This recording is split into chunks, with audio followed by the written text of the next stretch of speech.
Hello and welcome back to This Week in Gwent, a show which we talk everything Gwent and we talk about the whole week of Gwent, but we also have guests and we have Max Tremere. How do I pronounce that properly? I really don't know. It's a name of a game, Vampire the Masquerade. It's a True. clan. It's Yeah, true. it's a clan. The game is in GOG. Yeah, and it's funny because it It's a has a clan, and I never learned how to pronunciate it. So it, I just pronunciate it in the English way, the American way, yeah. Tremere. Yeah, it has a very French vibe to it, which makes a lot of sense in this case, like being part of Vampire the Masquerade. So, yeah, as you probably all know, there's a very simple format to this twig, which is we go through the news of the week and then we talk to our guest about Gwent, their history of Gwent, their streaming career, or any other content creation that they do. Max here is a streamer, so we will get into that. You also did a reveal for us for Skellige for Melazine back in the day, if I'm not mistaken. Yeah, I made that reveal, and I made one before. Oh yeah, also. The boatsmen, I don't know how their Huh. name is in English. I forget it. Mm-hmm. But it's this card that from Skellige, Yeah. a bronze card that puts shield in the another card. Oh, okay. Yeah. Nice. So you've been with us for quite some time. That's really awesome to see. Yeah. Before that, I'll quickly go through the news of the week. It's going to be a quick one. So we have this esports bundle, which you can get a cool scarf for Shoop. Highly encourage everybody to check it out. So 50% of the revenue of this pack goes to the prize pool for Gwent World Masters, which is happening, of course, in December, first weekend of December. So highly encourage you to check it out. We also have Prime Gaming back this month with an Ultimate Premium Keg plus Premium Legendary. So check those out for sure. And a new seasonal mode between a rock and a hard place. And this will end on September 20th. So early next week. So check it out if you haven't. And at the start of every round, 4 rocks are spawned on every row. So it's a special game mode just for seasonal. Check it out. And yeah, regarding the other stuff, the packs and the Prime Gaming stuff, redeem those, get those because they're awesome. Yeah, that's it. Easy clap.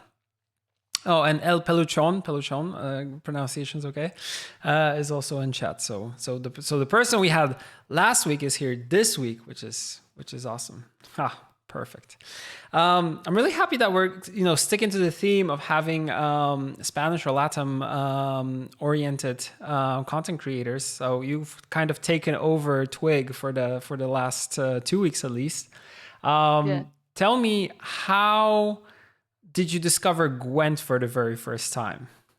Playing The Witcher 3. Oh, okay. So you started when Witcher 3 came out in 2015. That's when you played Gwent for the first time? Yeah, in November when my computer was assembled. And I just started playing The Witcher 3, and then I lost my life. No, just kidding. Well, a little, because I lost the time playing the game. Yeah. One day I don't. Sorry, and one day, just what? Just was the 4 a.m. Yeah. And so you played. Don't realize. Yeah, you I played don't to 4 realize a.m. I don't realize the time in the. Oh my god! I have to work tomorrow. Yeah. I actually have the same thing, to be honest. When I played the first Witcher game, I played it for such a long time that my play sessions would go on to like 2 a.m., 3 a.m., 4 a.m., and then I had to wake up like 8 a.m. or 7 a.m. to go to work. So I slept for like 3 to 4 hours maximum, and I would go to work, and then everything would be fine. But To be honest, like I cannot imagine doing this now. Maybe it's just because I'm older, but I cannot imagine myself, for playing for such a long time and then not getting enough sleep and then trying to go to work. Like everything would just that would fall down. Yeah, when you get at your theories, I'm sorry, I 30s. can't say it. In your Nah, don't theories, worry.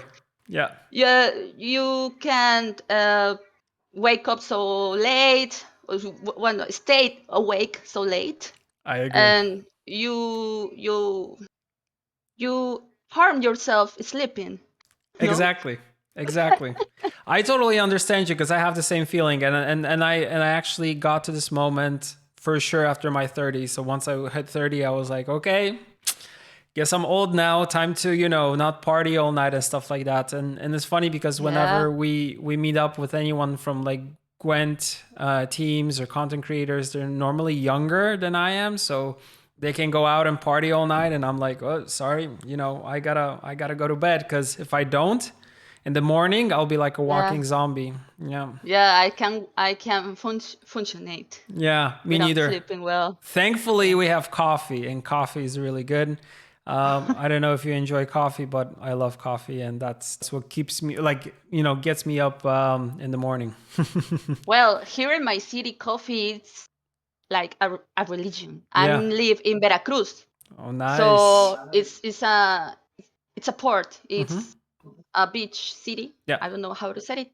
So people here always drink coffee, but I don't drink coffee because mm, I don't know how to say it in English, but I have a surgery. Ah, okay. So they take off. I don't know how to say it in English, but it's vesícula Hmm. in Spanish. So I can drink coffee for a few months, and I start drinking tea. Oh, okay. Now I'm a tea lover. Black tea, it's my religion Yeah, now. Like teas are great religion also. now. Especially Yeah. like, but I don't know, isn't it where you are in Veracruz? Isn't it like hot there? Yeah, it's very hot here. It's just it's Yeah, because it here in summer. It's I only can sleep with a fan. yeah, A fan. yeah, yeah. It's the only way I can sleep. Yeah, it's the same for me. Like if it's very hot, I can't really drink warm drinks. Like even coffee, I go for like iced coffee, iced americano or something like that just to Uh, survive. So uh, like put water in it so it's not as hot when it's hot outside, right?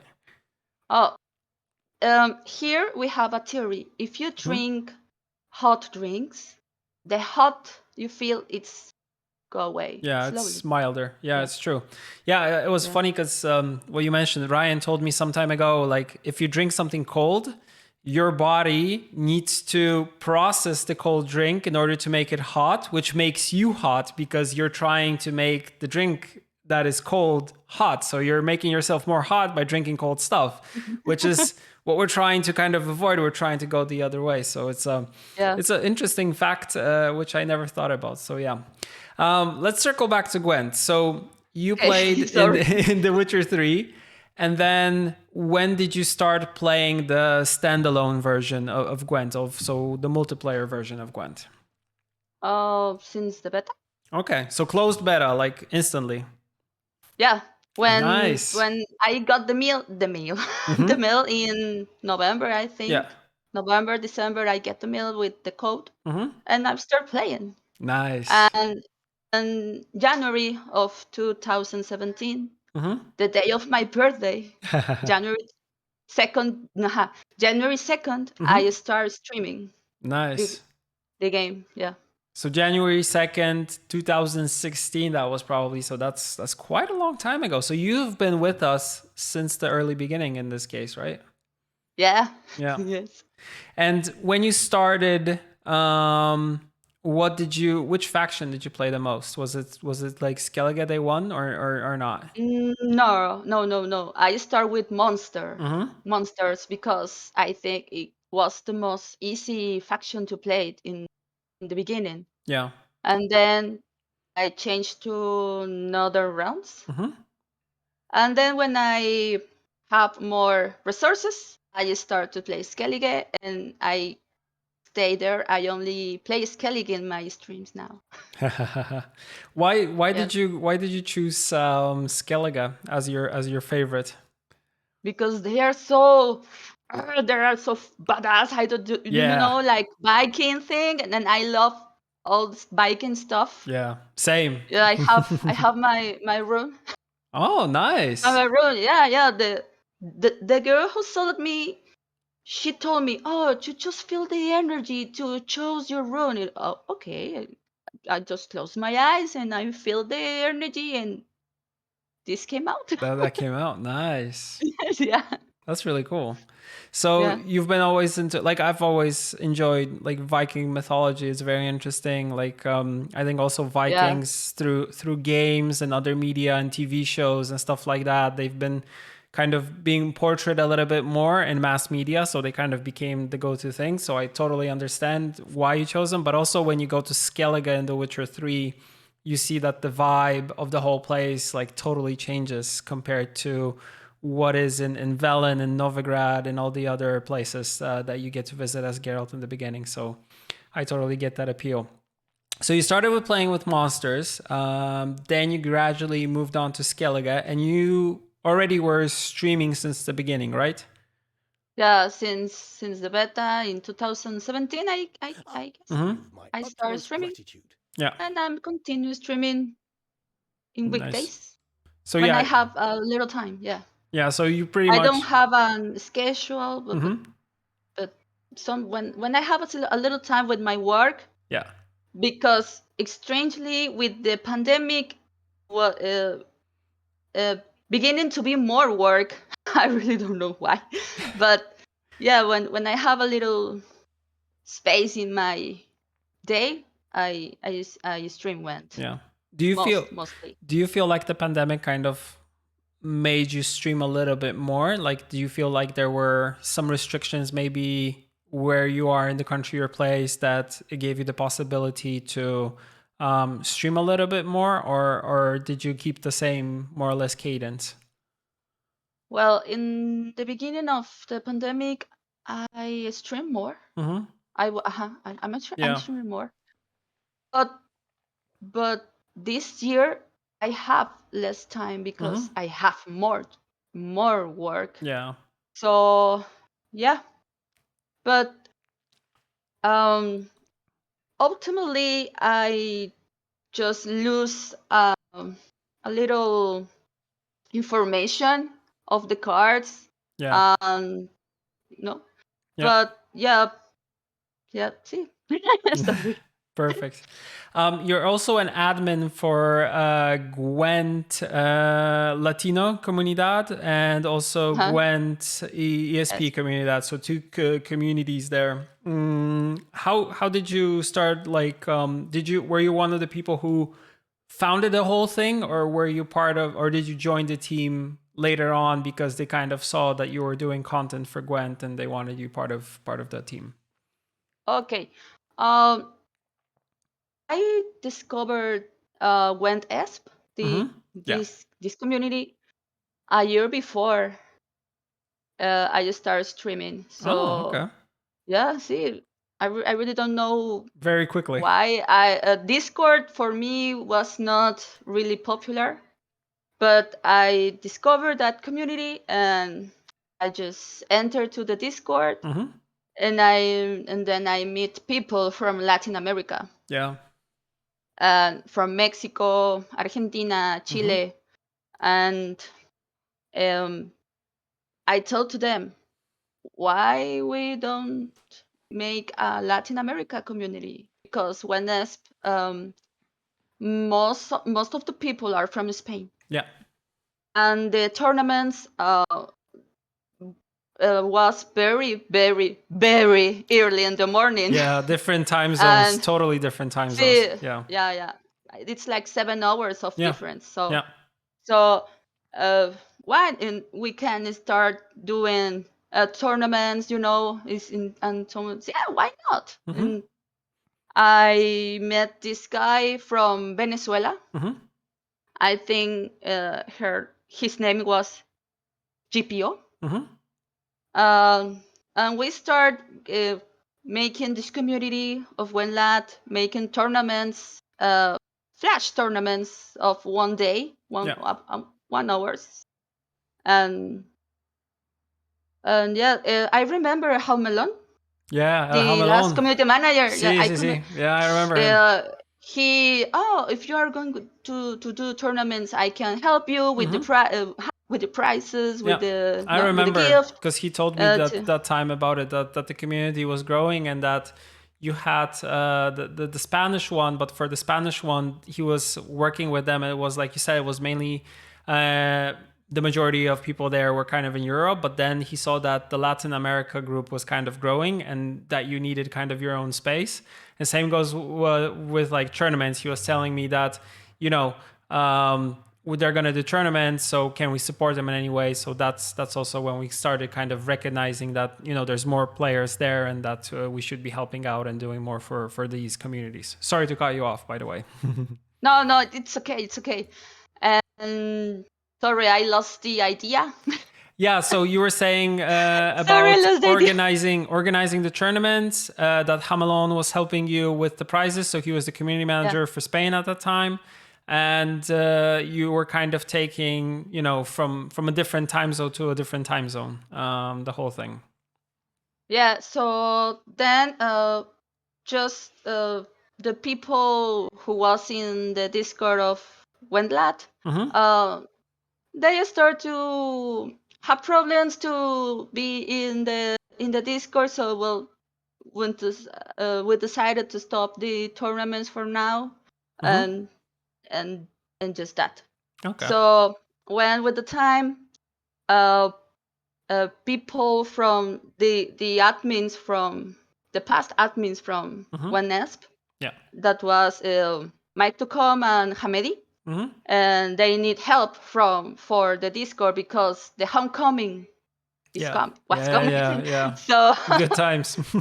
see, so they need help for the people because they they think in that time that, oh, we need more people because with this homecoming, more people are coming to the Discord, so we need more people. Yeah.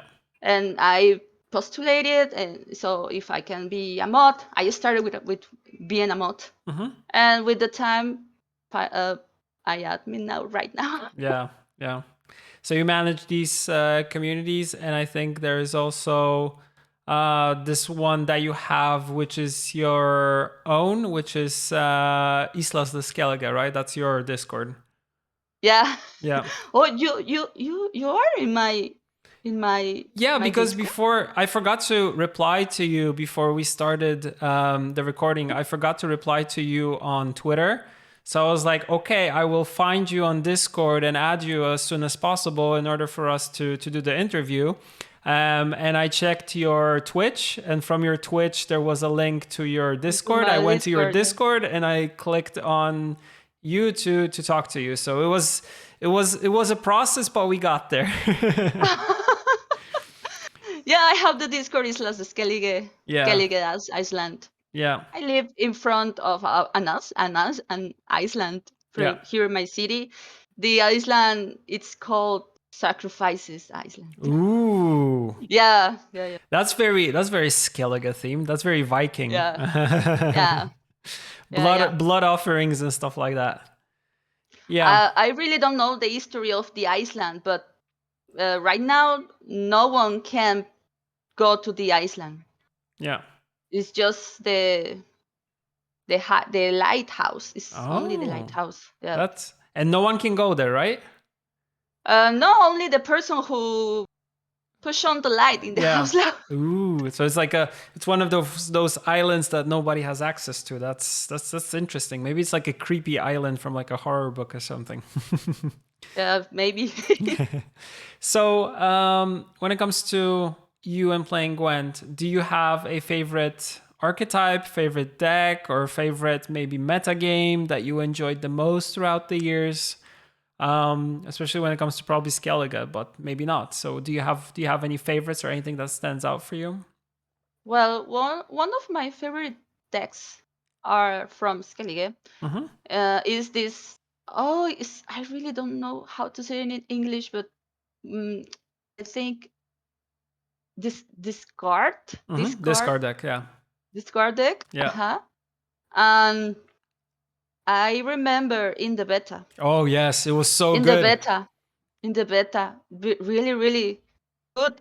I remember one deck, but I really don't remember the archetype. But was a deck made of this man that's it. Then a Viking, así, Yeah, yeah. Wojtek. Voideg, yeah. And you play this card, and then a beer appear in Yes. the Yes. field. I love that deck, and Yeah. I love it. I love that deck. I always win with that deck. Yeah. Yeah, that was a really good one, and I'm happy that you mentioned discard Skellige, because that was the one in beta times that I feel like it was one of the best decks, Yeah. because it thinned very well. The power level was very good. It had like options to remove stuff, and it had the ships pinging and all that. And so once you set up your engines, Yeah. that deck was almost like I remember I played it on PC, and then we were also available at that time on console. So I remember I played the same deck on PS4, and it was just like it was so easy to go to the highest rank. It was like Yeah, it was. It was a really good deck in yeah. that time. Yeah, and that was I feel like that was one of that was the time where I played also a lot of Skellige. Well, I normally would go, to everything that is related to Scoia'tael, but that was kind of the time where I was like, okay, I need to really check this out and kind of play this deck because it was so good. And I feel like, we as card game players, like whenever a deck is good within a meta, we're more likely to try that deck and play it. So do you see yourself as someone who tries to play Skellige every month, or do you kind of change it up a little bit and kind of play different archetypes or different factions? I play Skellige every month. But if I get to pro rank, Yeah. I start changing factions. Mm-hmm. I have a friend. He's from Argentina. Mm-hmm. El Troco. His name El Troco in the game, Yeah. but I call it Bardo because this is her name in Twitch. Mm-hmm. And I said, Bardo, can you help me with this faction? I don't know how to play it. And he right away he helps me Nice. to the game. Sometimes he coaches me in the stream. Mm-hmm. So actually, when he coaches me, it's when I have more viewers because it's for learning. No, Yeah. most of the people, I think, they see me for my misplays. Mm-hmm. No, because I'm not a very good player. Mm-hmm. I am the example of you can play one game 5 years. You Yeah. can play a game 6 years, but you can get better. You get worse. Yeah, I am the example. So Bardo helps me Mm-hmm. every time he can. Mm-hmm. See, yeah, Yeah. it's a very good friend. Yeah, I also feel like the game changed a lot so many times, and every month Yeah, also the meta is changing, so it's very hard to kind of always catch up and be up to date with everything that's going on. But I feel like the Gwent community altogether is kind of there to help one another. So especially when you're starting to stream, you can very easily and very quickly you kind of see that people will come to your stream and even help you and teach you how to play the game so you'd make less mistakes. So that is yeah, something that I've always I've really enjoyed that about the game, and really enjoyed that about the community, that everybody's kind of like, okay, if you don't know, like, you can play and we'll kind of guide you through the game so you kind of understand. I even know myself, since I play mainly a Scoia'tael. So whenever I'm trying a different deck from someone, let's say from chat, I will kind of, let them guide me through the motions, and through that process, I'm learning how to play the deck, right? yeah, yeah. It's more easy to learn that way when someone teaches you. Yeah. Yeah, Yeah, very totally. very easy. Totally agreed. And yeah, and the card that we were talking about previously was Tursak Bearmaster. I forgot I remember Bearmaster, but Thursage Vermaster. but I forgot that it was Tursak. Yeah, Tursak. Yeah. So those were really really cool. And yeah, making those allied beasts at the time was really cool.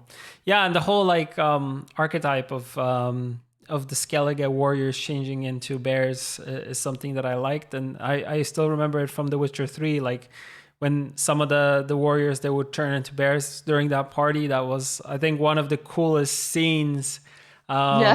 that I saw there. So yeah, so it Well, was really, really cool. I passed The Witcher 3 2 times. Oh, 2 times, okay. Yeah, yeah, all complete with no interrogate signs. No, all swept. I swept Yeah, all the islands 2 times. nice, 2 times. I have 300 hours nice. in each, but yeah, more than three. Yeah, Did yeah, yeah. you have a favorite character in The Witcher 3, and do you also have like a favorite character in Gwent in this case? Is it Oh my Ceres god. maybe or not? No, in the games, in the games, my Hmm. favorite character is, I forgot vampire. Regis. Regis, Yeah. I want to say Husbando. Regis because in Polish it's Regis, but it's Regis in English. Yeah. Es Husbando, es mi esposo. I love him. I love him. I love Regis. Yeah. So Me too. in the first game, I think they mention it in Witcher 1. They mention him, but he's never there. But they Aha, he's mention never him there. because he's very important. If you have you read the books, the Witcher books? No, No. no, So no. when you read the Are very books, expensive here. oh, okay. Yeah, very expensive here Yeah, I because they didn't know come that. from Spain. Ah, it's Yeah, true. It's true. So you they need to come from import them. Spain. Yeah, they need So to yeah, put in it the very books, expensive here. yeah, in the books he's very important because he is part of the original Hansa that traverses through the lands with Geralt. So he's kind of there, and he's kind of the wise old vampire that kind of brings his counsel to Geralt and the rest. Of Yeah. course, there's Dandelion there. There's Milva, and there's like the rest of the crew, and yeah, he's very important. So I read the books before I played the games because the books are they're kind of iconic here in Poland, and they're kind of also some of them, like The Last Wish, the first book, is mandatory reading here in school. So you get to like What? but in high school, like when you're old enough, Wow. yeah. So in high school, Whoa. you read The Last Wish, which is just the short stories, and then after I read the short stories, my dad had the rest of the books, so I read them through him having them, and yeah, I remember Regis really stuck in my mind because he was this character that lived for so many years. Like he had to fight this urge to drink blood, and plus he's like, I've seen everything that humanity has done wrong and all the mistakes that they made, and I know how to, I would like to course correct them, but I don't know how. But so I'm kind of here just watching and observing what's happening, and I'm trying just to be nice to everybody, which was like really really cool. So he was, I feel like he was, one of those selfless characters that would sacrifice himself also for others and stuff like that. So he also kind of stuck with me. So I'm not surprised. Plus, he's cool, right? Vampires are cool, so easy. Yeah. So I played Vampire the Masquerade Hmm. in the high school. Yeah. So yeah, I like the vampires. And in Gwent, my favorite character is I elected this card for the art is Ceres, but uh, she's with a horse. I think it's Fearless, if I'm not Yeah, mistaken. fearless, Yeah. fearless. In Spanish, their names are different, so I Yeah. don't know the Yeah. names Yeah. Yeah. in Yeah. English. Yeah, Yeah, but that sorry, one, sorry. yeah, the one with the horse is Sarah's Fearless. Yeah, she's really really really really cool. Yeah, I love that card. It's yeah, very very beautiful. The art, it's so beautiful. I fell in love with that card. yeah, yeah. I also, when we were making the art, because whenever we're making arts for cards, we get to see them kind of a little bit before they are kind of, sent out to the community. And when we have like these weekly meetings where we kind of go through the arts that are going to be added to the game, I remember when they showcased this one for the first time, I was like, wow, this is such a good one. And this one was done by Bogna Gawrońska, and Bogna is like a super awesome artist and has been with the company for already a couple of years. So I was really happy to see it. Plus, not only the character looks good, but the horse is like 100% 10 out of 10. Yeah. Yeah, it's beautiful. The art of most all the cards in Gwent, I think the art is so beautiful. It's like a painting, Yeah. and I don't know how you made it. It's so beautiful. I don't know how you made it I think it's in all just the aspects. Yeah, I think it's just we have a lot of good artists in our team. And what I really like about the process of creating art for Gwent and also for other assets and then for like the Witcher games and stuff like that is that all the artists, they talk among themselves and they kind of critique their own art by saying like, okay, maybe let's change this, or maybe let's do this, or this is the art style that we're kind of aiming for. Of course, there are some artists that have their own style and do things a little bit different to kind of add their signature mark on it.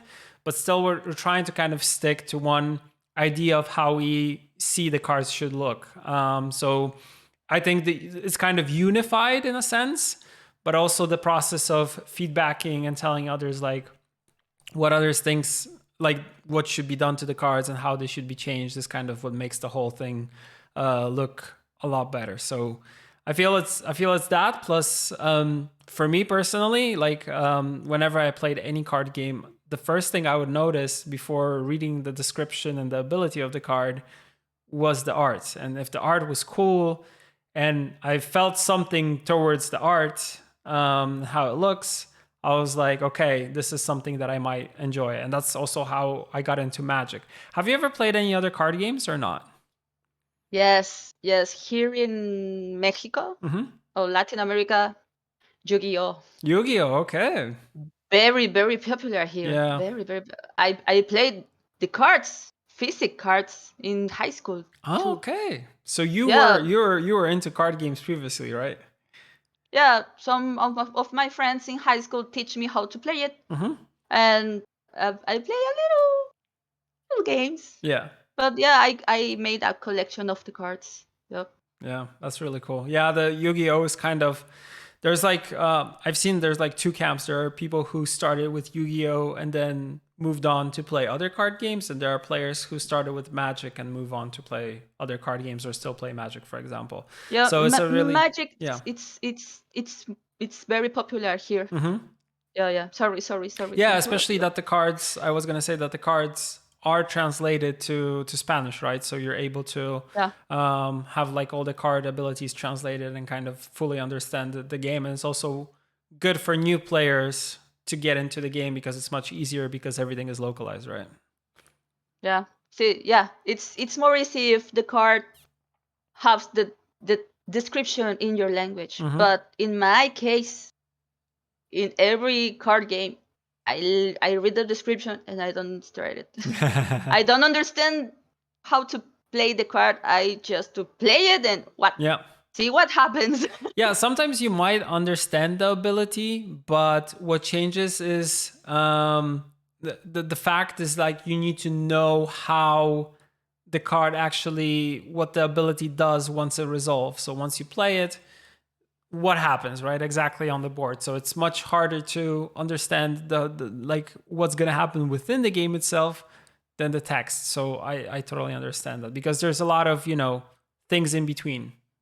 Yeah, because I most of the time I get doubts with I read the description in the card because I don't know. Okay, when I put it where in the cemetery or in the field or in my deck, I have that I am a very persistent. So I need a very precision. Sorry, please help me to say Precision, this. like precise. Precision. Yeah. Yeah, very. I So you're a need a precise very person. very precise. Yeah. I need a very precise description. Yeah. If you put here in this place, this card will.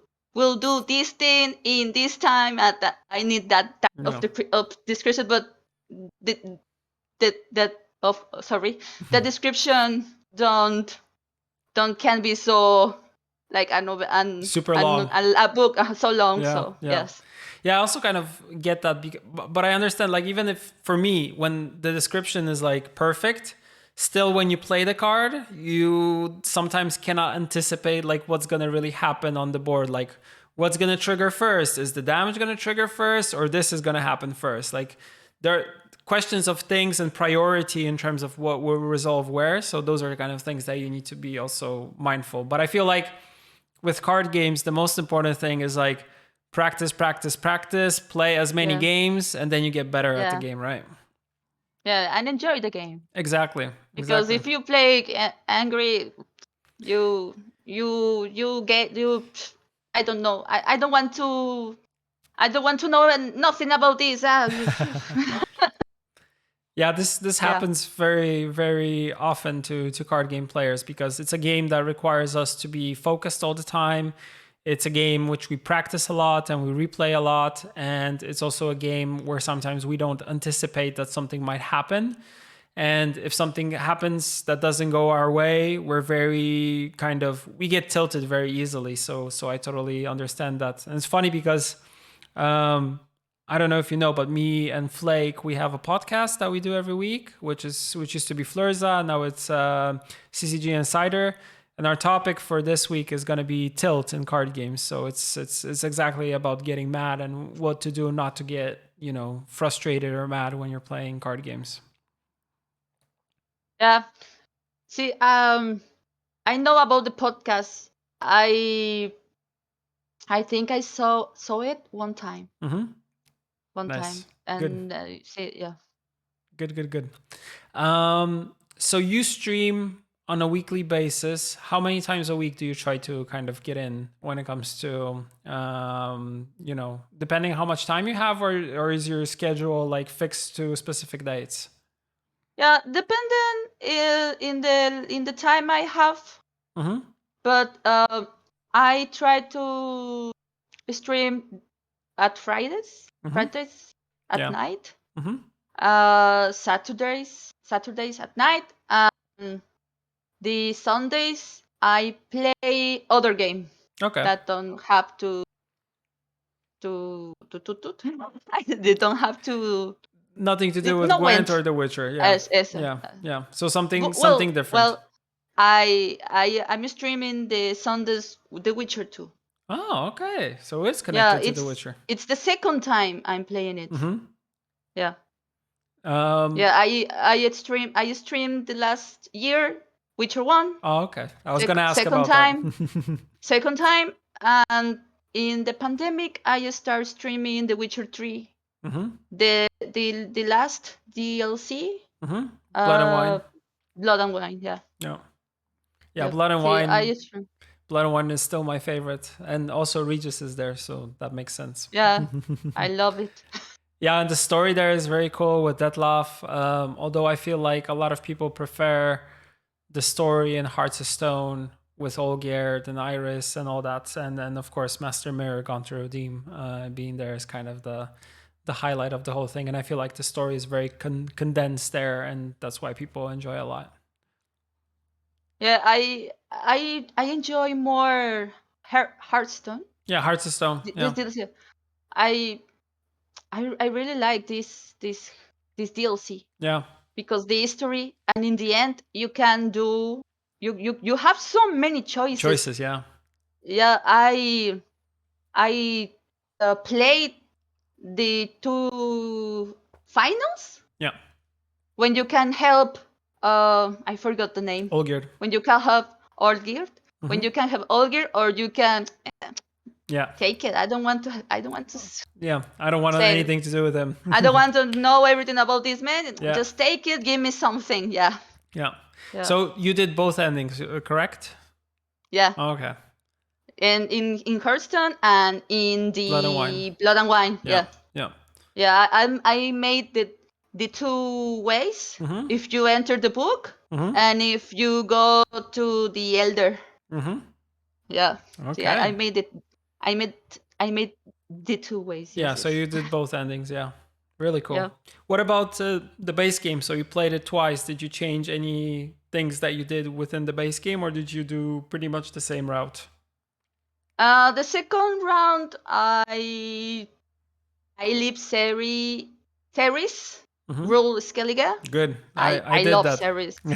I love series, but I in the romance I go with the two. Ah, okay. I go with Jennifer and with Tris, Yeah, and yeah, I don't want to spoil the what happened, yeah. but I go with the two. And in Blood and Wine, I get what se- Siri. I get Yeah, Siri you get at the end. I Siri think. Yeah. that stays with you in Corvo Bianco. Yeah, yeah, Yeah. yeah. That's really Yes. cool. Yes. Really, really cool. Yeah, I mean, I've played The Witcher 3, I think like full playthrough once. I did Blood and Wine like 2 or 3 times by itself, and I think I only did Hearts of Stone once or twice. But I'm kind of waiting now for the next gen version to come out, so the kind of upgraded version, and to actually replay the whole thing once again, because I feel like it's been already what 7 years I think since 2015 when the game came out. I mean, it's Yes. like it still 10 years. holds up and it's still fun to play. So I have my PC ready, so whenever it comes out, I'm gonna be for sure replaying it once again because I feel like it's really cool. I was also thinking about replaying Witcher 1 and Witcher 2 because it's been already quite some time since I played those. Like Witcher 2, I played when it was on Xbox 360, and Witcher 1 I played just when it came out back in the day when I was like 10 years or more younger. So it's quite some time since those came out, to be honest. But yeah, I would really like to replay them once again. Yeah, and in Witcher 1 and 2, there are no went. Yeah, there's no There Gwent. is Dice poker. a it's a dice poker. I play dice poker with my grandma. Yeah. Yeah, she teaches me. I don't know why I have 4 years when she teaches me to play. I don't know. Yeah, But dice poker this is is really the cool. game, and this is the game my grandma teach me. And but uh, I ask myself why don't put Went in the game in Because 1 and 2. yeah, because in 1 and 2, dice poker was kind of the go-to game, that the studio decided to have. But for Witcher 3, we actually had Damien Monnier and Rafa Oyaki working in the studio, and they were both card game players, and they were into like playing all different kind of card games, board games. And they convinced the head of the studio at that time, Adam Badowski, to introduce a card game to The Witcher 3 instead of dice poker.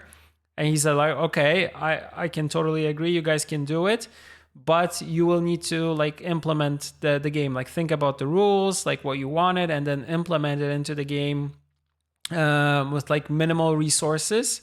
And if you're able to do it like before launch, you can totally do it. And they actually did it, and they prepared everything before time. They put in the work. They also recruited other people from the studio, like programmers, artists, and others, to kind of come in and help with the project. And that's when they got it done, and they introduced it for the first time to The Witcher 3 Wild Hunt, and that's where kind of the whole Gwent storyline started. Oh, it's a very interesting story. Yeah, yeah, it's a Uh, it's a really cool story. but yeah, but when I played Went in Witcher 3 and then passed to the Witcher card game, I think the game it was the same. Yeah, But when I start playing, I say, what the hell am I doing? What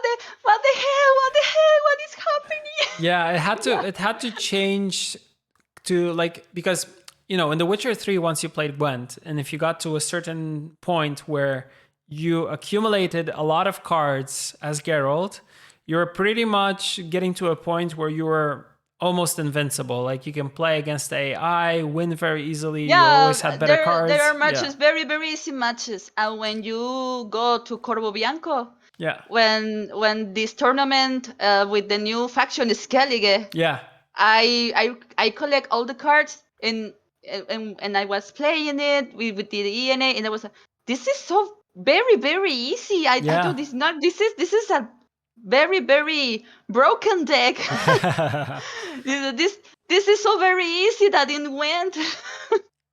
That was the Yeah, yeah. idea. That was also the idea behind Skellige's introduction in Blood and Wine, to kind of have it there and make the cards so good that whoever would be willing to play them would normally just get a easy win. So they were supposed to be a little bit overpowered, and that was kind of the whole idea Yeah, behind the thing. and one of the arts you conserve it.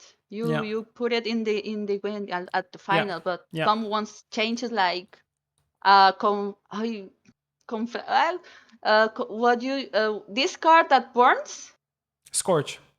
Scorch, Yeah. yes, Scorch. Sorry, I don't know the I name. know you play in In Spanish. this, Totally understand yeah, it. I play Spanish. Uh, in the beta, I started playing in English, so I know a little Yeah. names. But with Yeah. the time, yes, yeah. But the time, Latin, Spanish, yeah. Uh, yeah, I just forgot all the names. Yeah, Yeah, exactly. the Scorch art just changed it. I remember it's like Yeah. something green, and the Scorch is uh it's a skeleton in fire. Yeah, yeah, yeah, yeah, yeah. Yeah, yeah, yeah. And Very very cool.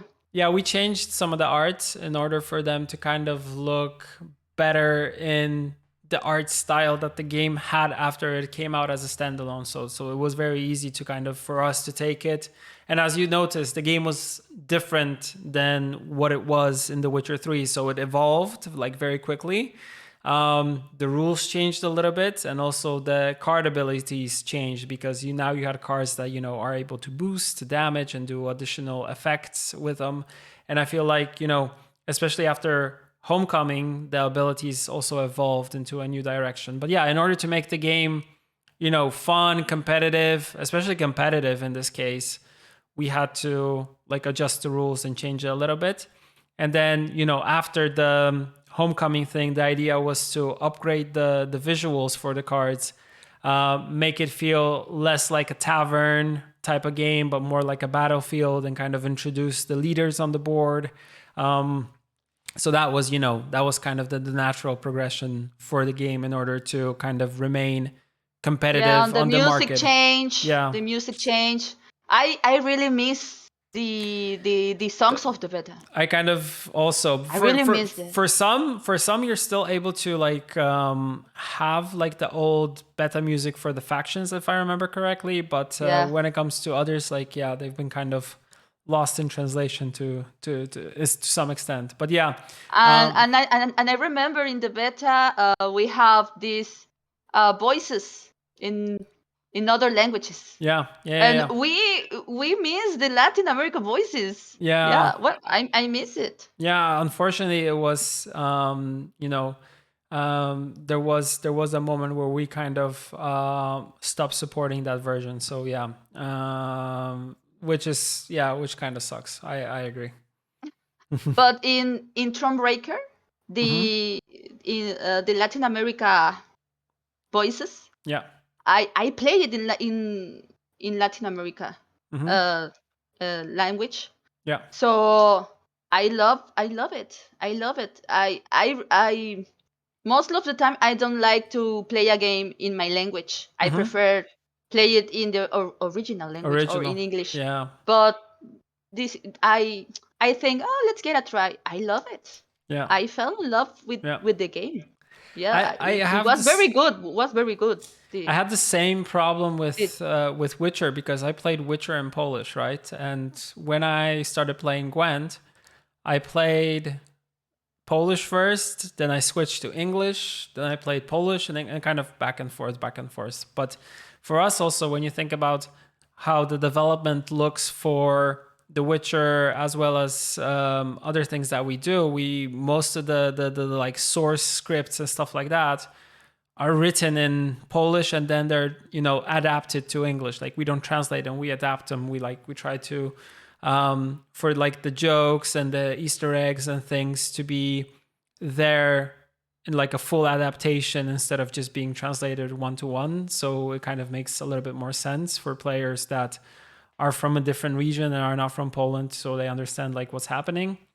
So I've always had this like problem in order to decide like which version should I be playing. Should I be playing in Polish? Should I be playing in English? So yeah, it's always been fun. And with Gwent, I very quickly jumped into English just because the card names are different. Like the thing that we were talking throughout this interview with you, like so you know some cards, but you know them from the LATAM's, Spanish names for them, but you might not know them for English. So I had the same thing. I would refer to cards in Polish, and then I was like, oh no, in English it's called this. So you had to like remember twice these names.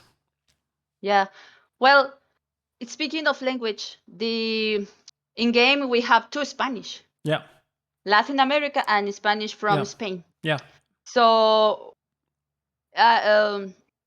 there are people that play in Spanish of Spain here in Latin America. Mm-hmm. They think it's more precise, more polished. I don't more Mm-hmm. more precise, more polished. But in my case, I tried to learn the two because the names in Spanish is from Spain and Spanish from Latin America is different. The name of the cards change. Yeah. Change, and not only the names of the cards, the archetypes, the actions, and something has Yeah, it's very interesting. Like, It's very interesting that you said that, because it's something that I did not recognize in the beginning, because I used to learn Spanish in high school, right? And the Spanish that they taught us was the Spanish that is spoken in Spain. Exactly. And I didn't know that like Latin American Spanish is different than it is the one that's spoken in Spain. And then when I met Hamelon, which you mentioned, who was our community manager for Spain, he told me like the differences are like, they're like, both can understand one another, but there are some like differences in dialect and small changes that you can tell that where a person is from, or what type of Spanish they were taught as a child. So you can easily tell where they're from. Yeah, just little words. Couple of times I sent to support the something. I think you have put this name in this card because in this country means this, and you have to put just good. See. Yeah, sometimes, no, not always, but sometimes. But yeah, if here in Latin America there are so many Spanish ways.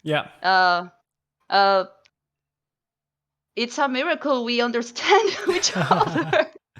I think there's so many common like words, but there's also the part of slang and kind of different dialects in different regions that they also kind of influence how everybody speaks. So that is also another thing. You can save some words in other country because it's about word, or it's you see.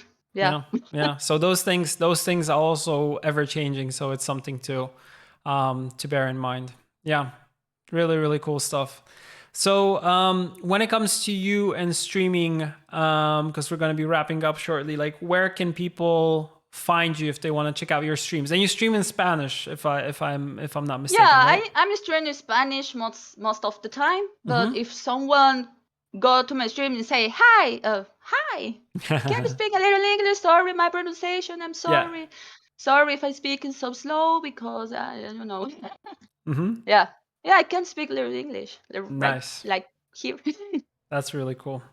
Awesome. Max, thank you for taking the time. I know it's also very early for you in Mexico, so thank you for taking the time to talk to me. It was really cool to learn about you, but also your background, and also when you started playing Gwent. So kudos to you for that, and thank you for taking the time in order to sit down and talk to me a little bit.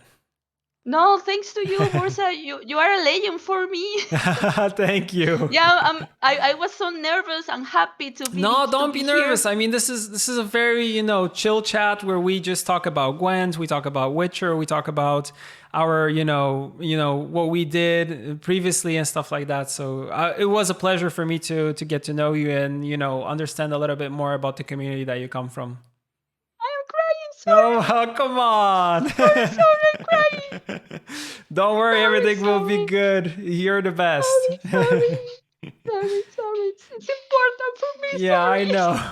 And also what's very cool is the fact that when we announced that you'll be coming to Twig, a lot of people were like, "Oh, she's awesome. She's a very cool person to talk to." So, yeah, much love and thank you for taking the time to talk to me. No, thanks to you. Thanks to you, Bursa. Really, really. Thanks. Awesome. Gracias, chicos. Muchas gracias por estar aquí. Yeah, thank you all for watching. Oh man, this is so good. Take care, everybody.